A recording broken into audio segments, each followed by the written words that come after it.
Quebra do osso.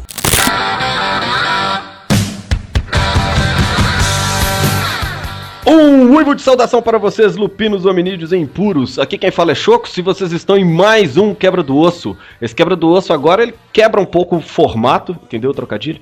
Do Quebra do Osso. Hoje, ao invés de termos um convidado, nós vamos ter dois convidados. Eu tô aqui com o já velho de guerra, Pedro Nogueira. É nóis. E agora um novo integrante aqui do Quebra do Osso, o nosso convidado, Lucas, da Matilha dos Dragões de Garagem. Como é que é isso aí, Lucas?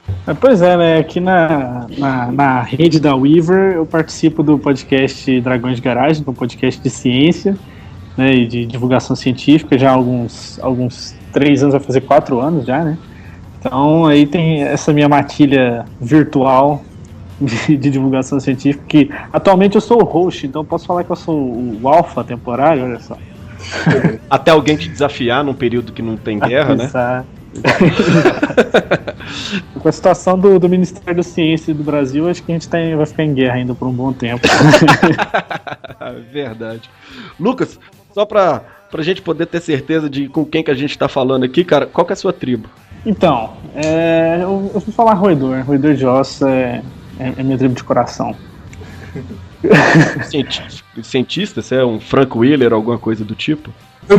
Acho que é o Frank Wheeler, Frank Weiler, né? Acho que era o meu campo favorito, não. Mesmo quando eu jogava de Hagabashi. Ah, então tem que mandar uma rima. A minha criatividade já acaba, já. Não, peraí, isso é o augúrio, cara? Eu vou falar Hagabashi mesmo, né? Tava torcendo pra um Philodox pra gente poder ter. Não, esse Philodox, não, nem em sonho. Ninguém quer Philodox. Ninguém quer jogar com essa porra, velho. Porque honra é diferente. Honra é difícil de ganhar, então aí passa de... Nossa, honra tá louco. Tá doido.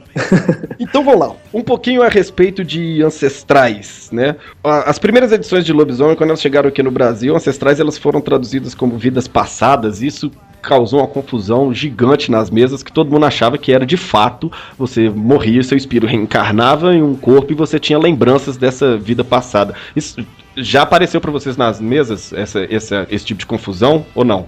É uma coisa que eu que sou amaldiçoado com isso. Não, parecia assim.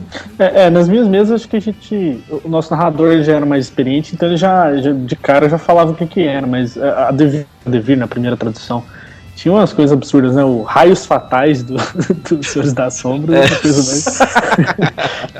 Bom de primeiro posto, Raio Fatal.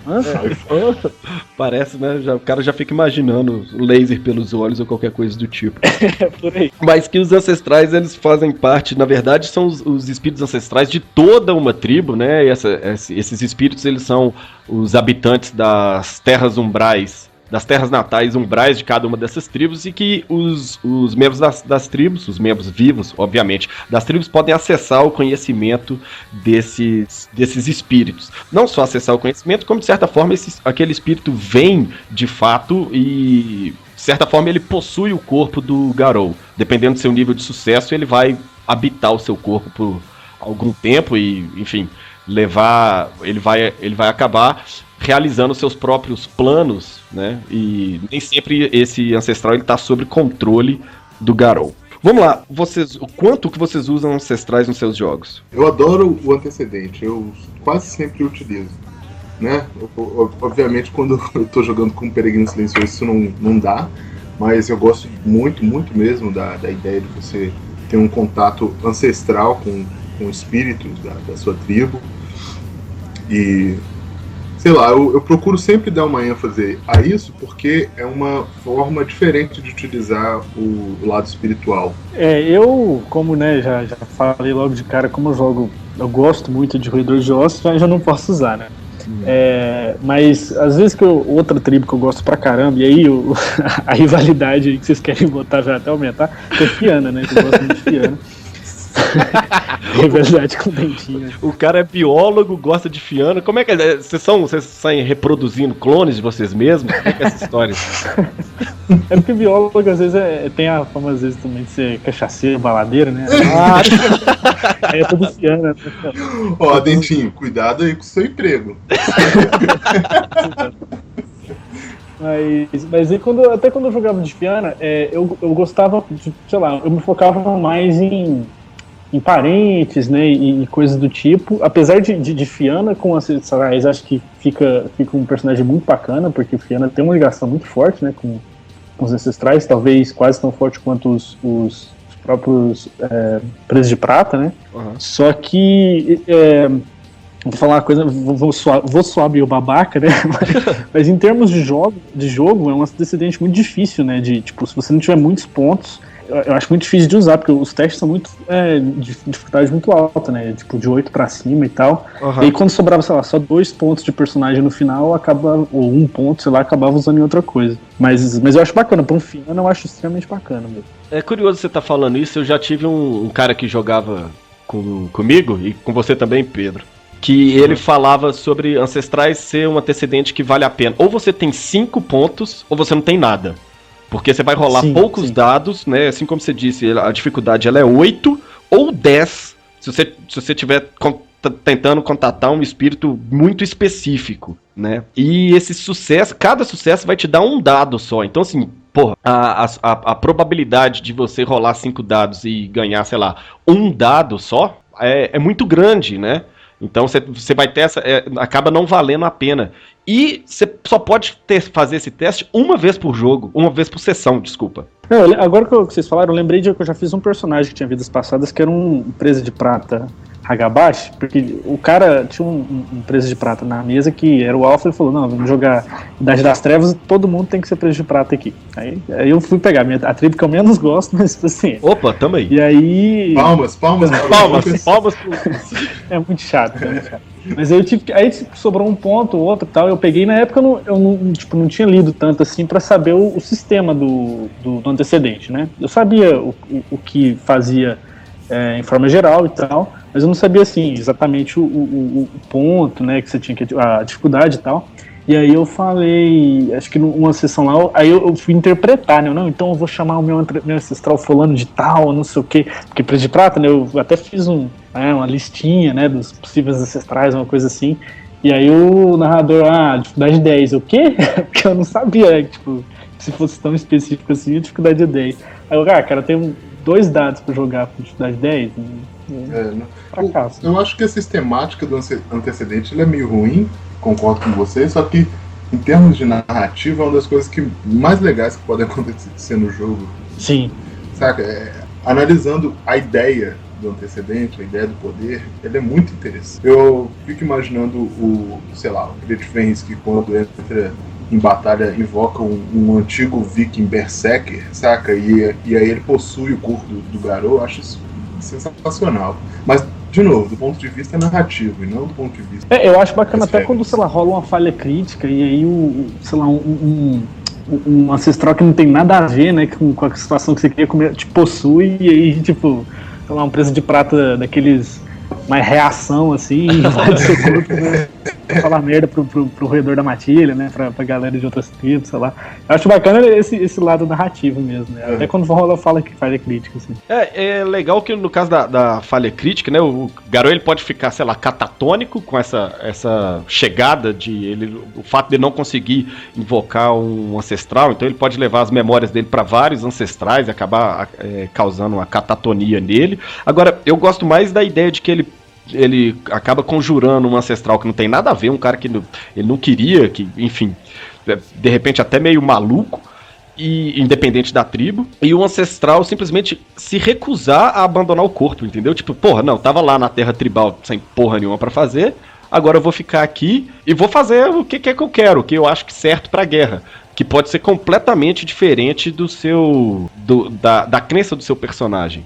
Aí no livro o companheiro do narrador vai trazer as qualidades e defeitos, e tem algumas relacionadas a vidas passadas, né? Como o Chocos comentou, vida passada insana. Ou então, eu não tenho certeza do nome que tá o defeito, mas tem um lance que tem uma rivalidade com a vida passada.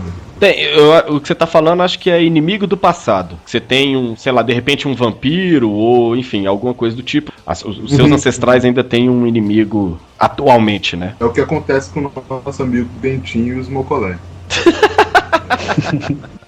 Ô Lucas, já que o Pedro começou a falar aí dos Mocolé, qual que é o filo que eles se encaixam? Fila é cordata, né? São cordados, assim. Mas... Não, era só pra testar mesmo, só pra gente... Depois eu tenho que fazer essas perguntas pro Dentinho pra ver como é que vai sair. Até o final do Quebra do Osso a gente vai ter uma rivalidade, Pedro. Tá, beleza. Você mencionou aí do Presa de Prata, Pedro, você mencionou também sobre os seus personagens que você gosta muito de usar. Quando vocês fazem alguma coisa do tipo uma lista de, sei lá, uma lista de ancestrais que você tem alguma intimidade maior, alguma coisa do tipo, alguma breve descrição pra passar pro narrador, ou é sempre uma coisa assim, vou chamar aqui um guerreiro ancestral da minha tribo pra me ajudar a bater nesse cara, vamos dizer assim. Eu gosto de fazer a lista. Eu joguei poucas vezes com Presa de Prata também, e uma delas eu fiz o que o Lucas falou. Eu fiz uma Presa de Prata chamada Celeste, ela conhecia toda a árvore genealógica dela, e ela gostava de falar sobre isso como se estivesse se gabando. E ela também tinha a capacidade de acessar as memórias desses garotos. E o meu portador da luz exterior, Lupino, Nergui, ele tem uma vida passada que ele tem maior afinidade. E aí, se você quiser saber sobre isso, você me dá um clickbait lá no meu blog e lê o conto Aqueles que Caçam o Vento, que é exatamente sobre isso. Olha só, o cara aproveitando pra fazer propaganda, fela da puta. Você já fez o jabá. Só um personagem realmente que eu lembro que eu fiz que tinha, né? E aí eu fiz a listinha, até por ser Presa de Prata e tal, tem toda essa reverência, né? Com árvore genealógica e tudo mais. Só que acho que se eu fosse fazer um personagem agora, por exemplo, meu personagem que eu gosto muito era meu Aron Fiana, né? Se eu fosse refazer ele agora com vidas passadas, fazer um outro personagem mais ou menos no estilo, eu não sei se eu ia gastar tanto tempo fazendo uma lista dos antepassados do que, assim, comparando com o tempo que eu gastaria fazendo uma lista dos parentes, né? Porque, igual eu falei, como é muito difícil a gente contar com antepassados específicos, né? Tipo assim, até em termos de jogo e tal, acho que eu deixaria um pouco mais geral nesse ponto e focaria mais esse esforço assim, em manter vários nomes, né, e vários personagens nos parentes e aliados e coisa do tipo. Mas é uma preferência. Eu mesmo com o Portador da Luz, eu fiz uma ligação com um antepassado, mas com um só, sabe? Uhum. Acho que sim. Aí tudo bem, assim, se você for fazer uma lista muito grande, pode ser um esforço desperdiçado, não vai aparecer no jogo. Mas se um ou outro, a relação pode ser estabelecida e dar certo. Eu acho que isso realmente também tem muito a ver com Presa de Prata, né, cara? Acho que Presa de Prata tem muito essa questão de manter, né, a história da família dele e tudo mais, que eu acho que isso talvez não é tão importante assim na memória de outras tribos, né? Por exemplo, o Kree, ele não interessa de toda a linhagem do Kree, né? Ele interessa se o cara foi guerreiro ou não, né? Ele não vai precisar assim, o meu bisavô casou com a minha bisavó, assim assado e tudo mais. Ele quer saber o que esses caras fizeram, né? Eu acho que o Presa que ele invoca mais esse tipo de detalhamento, assim. Acho que talvez fique mais interessante esse tipo de personagem. Certo. Ainda quando a gente está falando a respeito da mecânica do jogo, o que vocês acham sobre isso? Sobre você só poder testar, você só poder usar o seu antecedente uma única vez por sessão de jogo? É uma regra meio arbitrária, né? Não tem nenhum motivo por trás disso, a não ser te limitar mesmo. E nesse sentido, eu acho que a limitação podia ser algo diferente. Algo como, sei lá, você só pode invocar o seu ancestral uma vez a cada ciclo na completo, ou não sei, quando você estiver no Caerne, talvez, algo assim. Ou então, pelo menos com proximidade de espíritos e regiões ligadas à tribo. Eu acho que faz sentido isso que você falou mesmo. Fica um pouco mais in-game, né? Um negócio mais coerente dentro do jogo. Porque, tipo, aquela coisa dessas sessões de tempo, assim, esses cortes de tempo no sistema do Storyteller, de forma geral, seria a cena ou a sessão, né? E aí na cena fica, sei lá, se pudesse usar uma vez por cena, ficaria muito exagerado, né? E fora que uma sessão não quer dizer nada em termos de... Uma sessão não quer dizer nada, exato. Pode ser um dia, pode ser menos do que isso, ou então pode ser, sei lá, meses. Não, é porque geralmente as coisas de uma sessão, quando você vê assim, são dons ou antecedentes ou coisas assim que geralmente são meio não desbalanceados, mas sei lá, que você rejoga uma parada de dados, né? Sei lá, uma coisa assim, sorte. É um troço que te dá um benefício realmente grande, né? Um benefício. Exato. Que não é tanto, né? É uma coisa mais narrativa mesmo, eu acho, nas vidas passadas. Acho que, né, Um mago tem um antecedente de destino que ele te permite praticamente não morrer, saca? Ele salva o seu personagem, e aí você só rola isso uma vez por sessão. Aí faz sentido, né? O que você tá falando. É um benefício muito grande pra você poder usar toda hora. Mas vida passada, do jeito que é, sei lá. Eu fiz a pergunta exatamente porque nas minhas mesas, eu modifico isso daí. O cara pode acessar essas vidas passadas quantas vezes ele quiser numa sessão. É óbvio que numa determinada cena não tem aquilo, agora eu vou entrar em combate, então eu vou acessar um grande guerreiro da minha tribo. Agora, depois do combate, vou fazer um ritual, vou acessar um ritual. Não, aí também não, né, porra? Mas eu não fico contando essa coisa também, não. É claro que a cada cena eu falo, não, peraí. Aí, você vai ficar fazendo assim? Ah, beleza. Então, eu tive 5 sucessos. Não interessa. Quem entrou no seu corpo agora foi um dançarino, foi um ancestral seu que dançou a espiral negra, ele agora é louco, e ele tá dentro do seu corpo. Aí eu puno o jogador de forma arbitrária também, porque por motivos de eu quis, sacou? Os antecedentes, no geral, eles só podem ser aumentados durante o jogo e sem o gasto de experiência. O único que foge essa regra é o antecedente de Totem. A gente teve uma pergunta no Garocast de número 15 a respeito de como que vocês tratam, né, colhendo novas opiniões. Se os jogadores, ou você como jogador, quiser aumentar a sua pontuação de ancestrais, como é que vocês fariam isso? O cara pegou o livro da família e falou, pai, quem que é esse cara aqui? Esse aqui é seu avô, ele era assim. E esse cara aqui é seu tataravô, e por aí vai. O cara pega a árvore genealógica, igual do Harry Potter, tá ligado? Que tá lá na casa. Sei lá. Sei lá porque eu fui lembrar dessa merda agora, mas enfim. Eu Sirius também, Black. Não sei Sirius você Black. lembrou, não, cara. Mas eu exigiria uma jornada até o reino umbral da tribo. E aí justifico por que os peregrinos silenciosos não conseguem também acessar as vidas passadas. Eu acho que eu tava pensando nisso também. Apesar de que isso não sei se talvez seria muito difícil, né, pra muitas matilhas iniciantes. Mas também você não vai aumentar o iniciante, iniciante, né? Então acho que faz sentido mesmo. Isso é uma coisa muito bem laboriosa, assim, pela parte dos Garou, né? De ter que ir até. E justifica para várias tribos também. Apesar de que algumas das tribos que têm vidas passadas, né, que têm esse antecedente, têm acesso, né, ao reino, mas o caso dos roedores de ossos, por exemplo, que não pode comprar vida passada, ancestrais, mas pode ir até o reino, eu acho que, sei lá, os antigos roedores de ossos não estão preocupados com isso. Saca?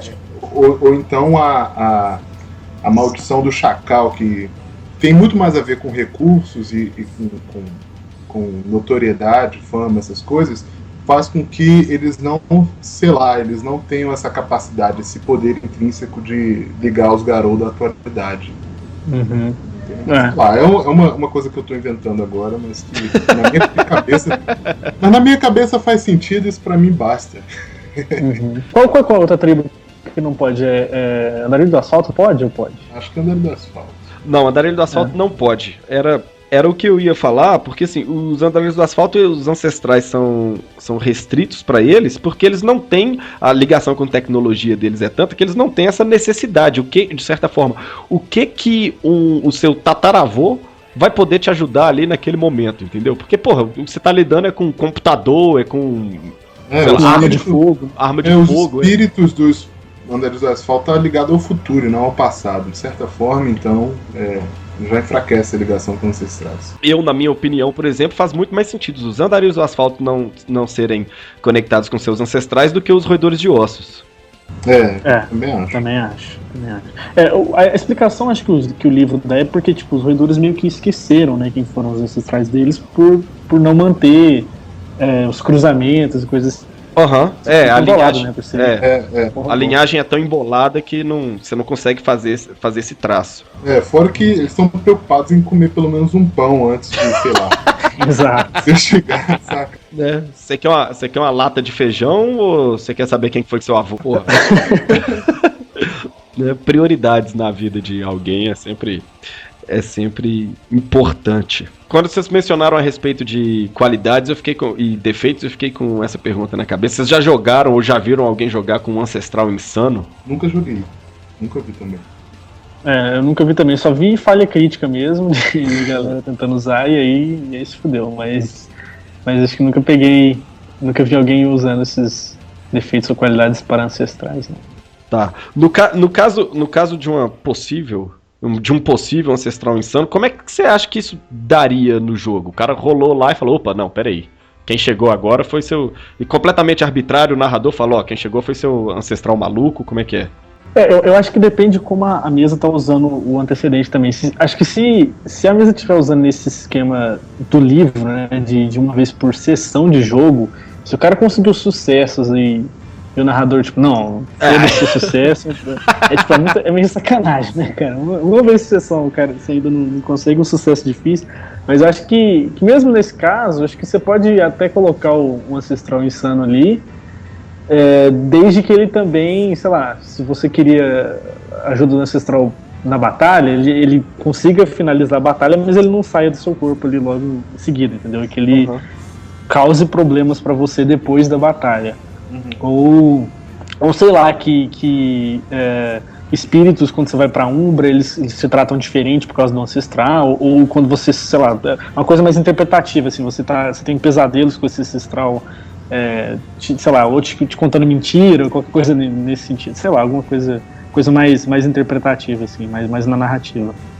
Tá, e aí agora só pra finalizar, primeiro, Lucas, você narra ou você só joga? Storytelling eu não narro.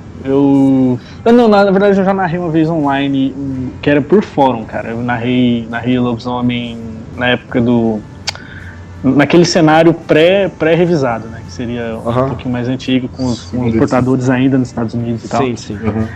E aí narrei, mas foi uma vez, mas eu sou jogador nato mesmo. Eu gosto de criar personagem e tal. Eu sou muito difícil pra criar uma história. Assim. Tá, ok. Quando o jogador então acessa o ancestral, como é que são a posição de vocês nesse aspecto? Você acha que o ancestral chega e possui o corpo e aí a voz é a voz do ancestral, é alguma coisa do tipo? Ou o cara simplesmente ele tá pegando, emprestado, vamos dizer assim, as habilidades daquele ancestral? Como é que vocês gostam de tratar? Ou no caso, Lucas, você que joga, como é que você gosta que isso seja tratado? Eu gosto da primeira opção, que o jogador, o garoto, fique possuído pelo espírito do antepassado. Mas eu acho que isso daí deve ser escalonado de acordo com os sucessos que o cara obtém. De forma que se ele teve 5 sucessos, eu acho que o corpo é do ancestral, você tá entendendo? Para o mal ou para o bem, né? Para o mal ou para o bem, mas a gente presume que ele tá ali para ajudar, né? Sim.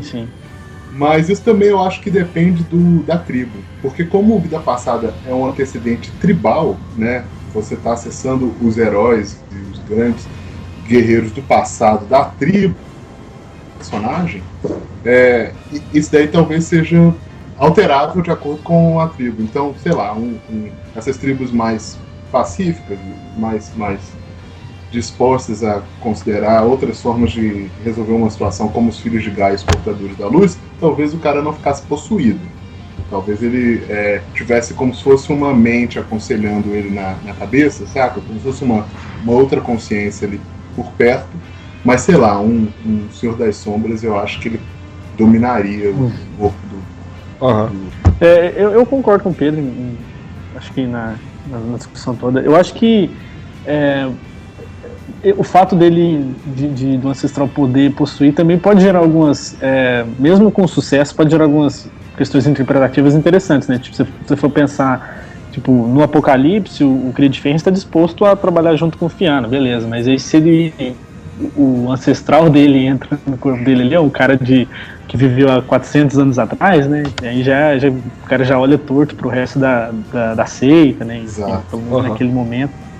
Mas eu acho que isso tem que ser tratado realmente com um pouco de cuidado, porque se o cara conseguiu 5 sucessos, ele merecidamente, né? Espera-se um pouco de sucesso na mesa também, né? Tipo, não que ele se complique demais. Se você rola 5 dados, dificuldade 8, você tem 5 sucessos, meu irmão, faça o que você quiser com seu ancestral aí, porque, né, vão combinar. Mas eu acho que é aquela coisa, ainda que você tenha 5 sucessos, o cara pode não controlar seu corpo independente da sua vontade e tudo mais, só que ele poderia deixar sugestões.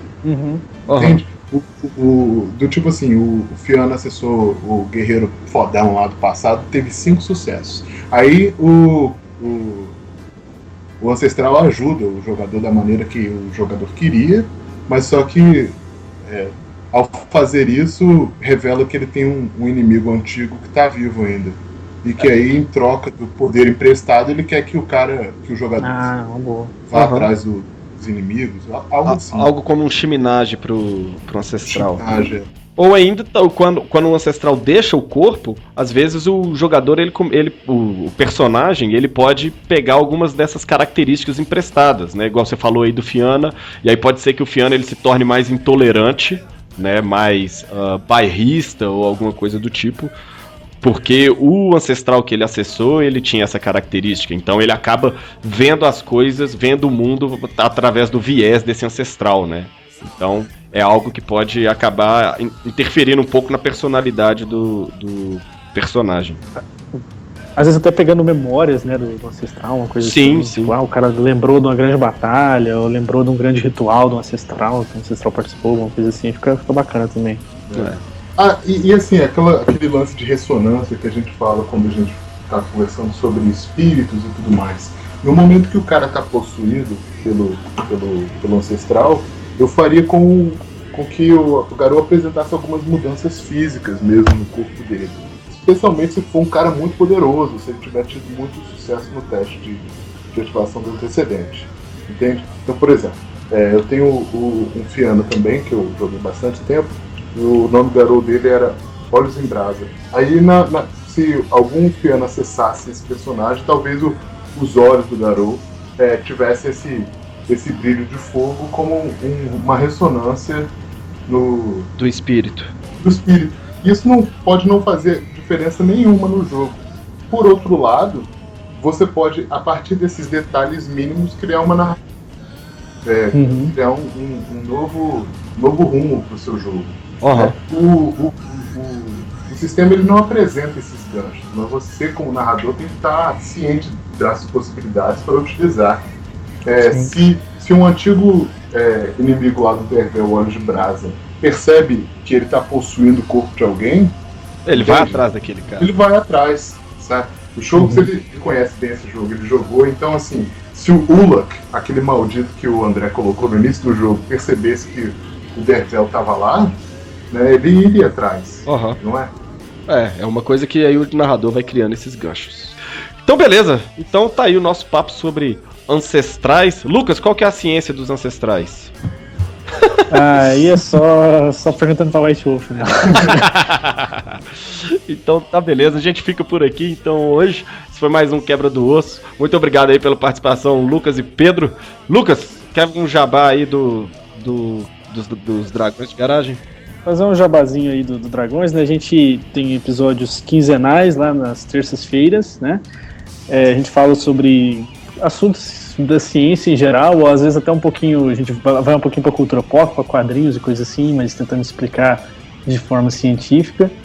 E é isso aí, a gente tá com planos novos aí nos meses futuros, então não deixe de seguir a gente nas redes sociais e tudo mais. Dragões de Garagem, se você procurar no Google, provavelmente ser um dos primeiros resultados. E valeu por me convidar aqui. Espero que em próxima ocasião eu fale de algum assunto que eu manjo mais, porque vidas passadas traz realmente. É isso, cara. A gente tá até assinando aqui a carta de demissão do Dentinho. Não, na próxima nós vamos te chamar pra falar do desenvolvimento neogenético do amálgama lá da UIF. Aí você vai poder explicar pra gente aquela porra da ADN lá. Beleza. Eu tô bomba no meu. Valeu, galera. Um uivo de despedida pra todo mundo.